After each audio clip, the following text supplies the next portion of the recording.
Good morning everyone, I am Komal Yadav. Today we are going to discuss about the class 8th chapter 6 and we are discussing about the harmful effects of burning fuel. यानी कि जैसे कि मैंने आप लोगों को बताया कि अगर किसी ऑब्जेक्ट फ्यूल जो है वो हमारे लिए बहुत ही ज़्यादा बेनिफिटेड है for the different reasons, just like fuel are responsible for giving energy, heat और it's a very important to run different kind of machine and even our body also require food to do any kind of activity and work. Okay तो fuel के कई सारे forms होते हैं और हम ये हमारे लिए बहुत ही बेनिफिटेड होता है, लेकिन फ्यूल जो हम लोग ईंधन यानी कि जो मशीन वगैरह में यूज़ करते हैं वो हमारे लिए सभी तरीके से बेनिफिटेड नहीं है, कुछ उसके हार्मफुल इफ़ेक्ट्स भी हैं. ओके जैसे कि मैंने बताया कोई भी चीज़ की अच्छे और बुरे दोनों ही इफेक्ट देखने को मिलता है, good effect and the side effect. तो एडवर्सली इफेक्ट उसका क्या है that we are going to discuss. Fuel को जब भी हम लोग जलाते हैं, ओके सपोज कोई भी फ्यूल होगा, कोल है, ओके कोल है या फिर किसी टाइप का वुड है, उसको जलाते हैं तो क्या होता है unburned particle. Okay you know what that one कि जितने वुड होते हैं, कोल होता है, उसमें मैक्सिमम क्वांटिटी में कार्बन पाया जाता है. ओके जब भी हम इसको जलाते हैं तो कुछ कार्बन कंपोनेंट पूरी तरीके से ना जल करके वो एयर में स्मोक के फॉर्म में या फिर छोटे छोटे पार्टिकल्स के फॉर्म में कार्बन इन्वायरमेंट में उड़ते हैं. ठीक, इसको बोलते हैं एसपीएम यानी कि सस्पेंडेड पार्टिकुलेट मटेरियल या फिर मैटर.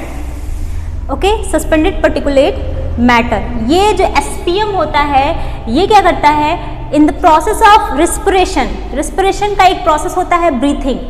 रिस्पिरेशन का प्रोसेस क्या है? रिस्पिरेशन क्या होता है? ब्रीथिंग के प्रोसेस में ओके यानी कि पहले हम सांस लेते हैं तो कार्बन डाइऑक्साइड रिलीज करते हैं और ऑक्सीजन हमारे बॉडी में जाता है. ये ऑक्सीजन हमारे nose, nasal cavity, pharynx, oesophagus, फिर ट्रैकियार्ड, ओके ये हमारे लंग्स में जाता है पूरी तरीके से. लंग्स में जाएगा तो ब्लड थ्रू हार्ट ब्लड आता है लंग्स में, जहां ब्लड ऑक्सीजन से कंबाइन करके ऑक्सी हीमोग्लोबिन बनाता है. वो ऑक्सीजन फिर से ब्लड जो है ऑक्सीजन को कैरी करके फिर हार्ट में फिर से लेके आता है.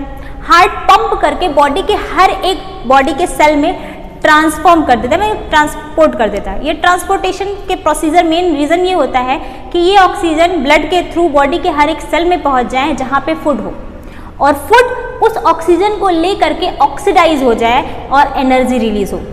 जैसे ही एनर्जी रिलीज हो जाती है हम उसको बोलते हैं कि ये रिस्पिरेशन प्रोसेस हो गया. ओके ब्रीथिंग से ले करके यहाँ से लेकर के एनर्जी मिलने तक के पूरे प्रोसीजर को बोलते हैं रिस्पिरेशन.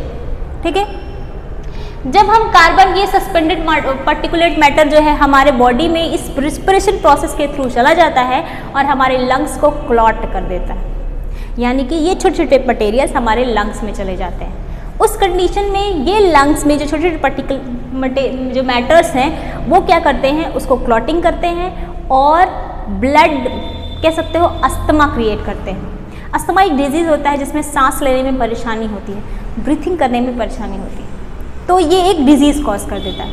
ये एक हो गया. सेकेंड हमारा है कि जब भी हम किसी कोयले को, लकड़ी को या फिर किसी भी पर्टिकुलर मैटर को जलाते हैं तो उससे रिलीज होती है sulphur dioxide, sometimes nitrogen dioxide. Okay ये जो गैसेस हैं यूजुअली सल्फर डाइऑक्साइड की हम बात कर रहे हैं. तो अगर ये सल्फर डाइऑक्साइड जो रिलीज हो रही होती है वो क्या करता है इन्वायरमेंट के, यानी कि फैक्ट्री से रिलीज हो रही है, फैक्ट्री में भी हम कोयले को जलाते हैं, लकड़ी को जलाते हैं या फिर फ्यूल को जलाते हैं, उससे रिलीज हो रही है, किसी व्हीकल से रिलीज हो रही है या फिर किसी चीज़ को जलाने पे रिलीज हो रही है, कहीं से भी रिलीज होती है, इन्वायरमेंट में जाएगा. इन्वायरमेंट में क्या है? मॉइस्चर. जी हाँ मॉइस्चर है वहाँ पे. ये मॉइस्चर जो है ओके यानी कि वाटर मटेरियल जो भी है उससे कंबाइंड करेगा. ओके ये सल्फर डाइऑक्साइड किससे रिएक्शन किया? वाटर से. मॉइस्चर यानी कि वाटर, और क्या बनाएगा? Sulphuric acid. H2SO4 इसको बोलते हैं सल्फ्यूरिक एसिड.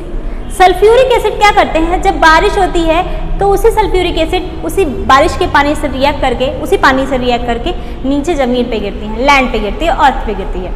उससे क्या होता है, सॉइल की फर्टिलिटी खत्म, सॉइल की फर्टिलिटी पे इफेक्ट डालता है। हमारे बॉडी पे गिरता है तो ब्लिसल्स बन जाते हैं, झलके पड़ जाते हैं, आपने देखा होगा छोटे छोटे, ओके, वाइट कलर के ब्लिसल्स पड़ जाते हैं। मॉन्यूमेंट्स पे गिरते हैं, यानी कि ऐतिहासिक इमारतों पर, तो उसकी बाहरी लेयर जो होती है फेडेड हो जाती है, कलर खराब हो जाता है, वो खराब हो जाता है, कोरोड हो जाता है, ठीक। एनिमल्स पे गिरता है तो उनकी बॉडी पे डिजीज कॉज करता है। इसी को बोलते हैं, जो गिरता है उसको बोलते हैं एसिड रेन, यानी कि सल्फ्यूरिक एसिड वैसे एसिड रेन का जो मिक्सचर होता है वो होता है सल्फ्यूरिक एसिड और नाइट्रिक एसिड दोनों का, ओके। दोनों ही इसी किसी चीज़ को जलाने से फ्यूल से रिलीज होती हैं और ये जा करके उसी वो बारिश के पानी से रिएक्ट करती हैं और ज़मीन पे गिरती हैं और हमारे बॉडी पे और एनिमल्स पे, लैंड पे सबको हार्म पहुंचाती हैं, ठीक। थर्ड है हमारा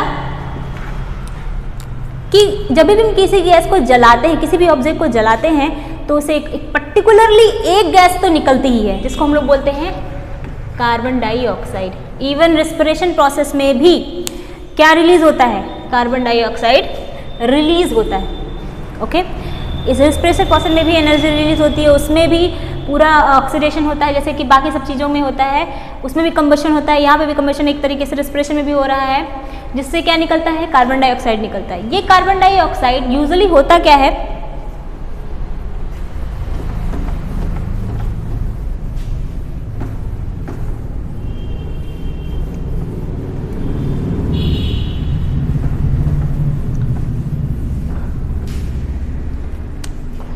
ये अर्थ है, सन है, मैं छोटा बना रही हूँ, सन की रेज अर्थ पे पड़ती है और इसे टकरा करके बाहर निकल जाती है। ये प्रोसीजर होता है, ठीक। ये होना भी चाहिए था लेकिन ऐसा नहीं होता है। कार्बन डाइऑक्साइड इन्वायरमेंट में होने की वजह से, ये कार्बन डाइऑक्साइड है, ये क्या करते हैं, सन की लाइट को आने तो देते हैं अर्थ पे, लेकिन जैसे ही ये अर्थ के इस एटमॉस्फेयर में आता है ये कार्बन डाइऑक्साइड इसको जाने नहीं देते हैं, उसको पकड़ के बैठ जाते हैं। सपोज आपके घर में कोई आए, ठीक, आया वो अपने मर्जी से, लेकिन जाने के समय में आपने क्या किया, उसको पकड़ करके बैठा है, आपने उसे पकड़ के बैठा लिया, उसको ऑब्जॉर्व नहीं किया, उसको आपने मारा नहीं, उसको अपने घर में फिनिश नहीं किया, उसको कुछ नहीं किया, आपने उसको पर बैठा के रखा। वो क्या करेगा, जगह लेगा, आप जो खाना खा रहे हैं वो भी खाएगा, ठीक। एक तरीके से आपने क्या किया, उसको बस रोक लिया। इसी तरीके से यहाँ पे भी होता है, सन की लाइट नीचे आती है अर्थ पे, वो उसको ऑब्जॉर्ब नहीं करता कार्बन डाइऑक्साइड, उसको ख़त्म नहीं करता, उसको बस रोक लेता है, जिससे क्या होगा, ये एरिया अर्थ का क्या हो जाएगा, गर्म हो जाएगा, ठीक। आई बाहर नहीं जाने दिया, ठीक। अब इस एरिया के गर्म होने की वजह से जहाँ जहाँ बर्फ़ जमी होगी, सबको पता है ग्लेशियर रीजन यानी कि पोल्स पे जो हमेशा बर्फ़ से ढकी रहती है, ओके। बर्फ़ का पूरा ओशन है, सी है ये बोल सकते हैं, अटलांटिक ओशियन, ये सब जो जगह है पूरी तरह से बर्फ़ से बनी हुई है, वो क्या होगा, पिघलने लग जाएगी। टेम्परेचर बढ़ेगा, ऑब्वियसली जितने आइस कैप्स वगैरह हैं वो क्या होंगी, पिघलेंगे तो क्या होगा, कोस्टल रीजन यानी कि जहाँ पे किनारे वाला एरिया है वो पानी से भरने लग जाएगा और उससे क्या होगा, फ्लड आएगा, ठीक। दूसरा, जो लिविंग ऑर्गेनिज्म इस लैंड पे यानी कि आइस कैप्स पे यानी कि बर्फ़ के जो बनी थी, लैंड बनी हुई थी उसके ऊपर रह रहे थे, उनको वो घर उनसे छीन लिया जाएगा क्योंकि वो पिघल गया। अब वो कहाँ रहेंगे, पानी में वो सर्वाइव नहीं कर पाएंगे। इससे कई सारे एनिमल्स, एक्वेटिक ऑर्गेनिजम्स और ऐसे लैंड ऑर्गेनिज्म उनकी डेथ हो जाएगी, उनकी स्पीसीज ही पूरी तरीके से फिनिश हो जाएगी, तो उनकी लाइफ पे इफेक्ट पड़ेगा। ये जो इफेक्ट है कार्बन डाइऑक्साइड का, इसको ग्रीन हाउस गैस कहते हैं। रीज़न ये है कि पोलर रीजन पे एक शीशे का घर बनाया जाता है जिसमें आर्टिफिशियल सनलाइट लगा करके प्लांटिंग की जाती है, एग्रीकल्चर वर्क कराया जाता है, खेती की जाती है, क्योंकि वहाँ पे तो इतना ठंडी मतलब अब मान लीजिए 6 महीने पूरे दिन रहेगा, 6 महीने रात रहेगी, तो खाना कहाँ से बनाएंगे, 6 महीने रात में तो अब उनको खाना तो बनाना ही है, इसलिए आर्टिफिशियल सनलाइट प्रोवाइड की जाती है, बड़ी बड़ी लाइटिंग लगा करके शीशे का ग्लास बनाया जाता है, आर्टिफिशियल सन दिया जाता है और प्लांटिंग करते हैं, उससे पूरा खेती की जाती है और सारे जो भी फ्रूट, वेजिटेबल्स, अनाज जो भी उगाना रहता है उसमें उगा लेते हैं। उसको बोलते हैं green house gas, sorry green house बोलते हैं, ओके इस प्रोसीजर से अंदर गर्मी बहुत रहती है और जिससे प्लांट को कार्बन डाइऑक्साइड की ज़रूरत होती है ताकि वो अपना खाना बना सके, तो वो फोटोसिंथेसिस कर लेते हैं उस लाइट से। ओके तो इसकी वजह से वो ग्रीन जो हाउस रहता है उसके अंदर गर्मी बहुत रहती है और इस पूरे प्रोसीजर जो है ये कार्बन डाइऑक्साइड का इस पूरे प्रोसीजर में सेम देखने को मिलता है, इसलिए बोलते हैं, इसको बोलते हैं ग्रीन हाउस इफेक्ट। ओके और ये कार्बन डाइऑक्साइड कौन सा गैस होता है? ग्रीन हाउस गैस, और ये है उसका हार्मफुल इफेक्ट। आई थिंक आपको समझ में आ गया होगा। आज के लिए इतना ही। Thank you, have a nice day.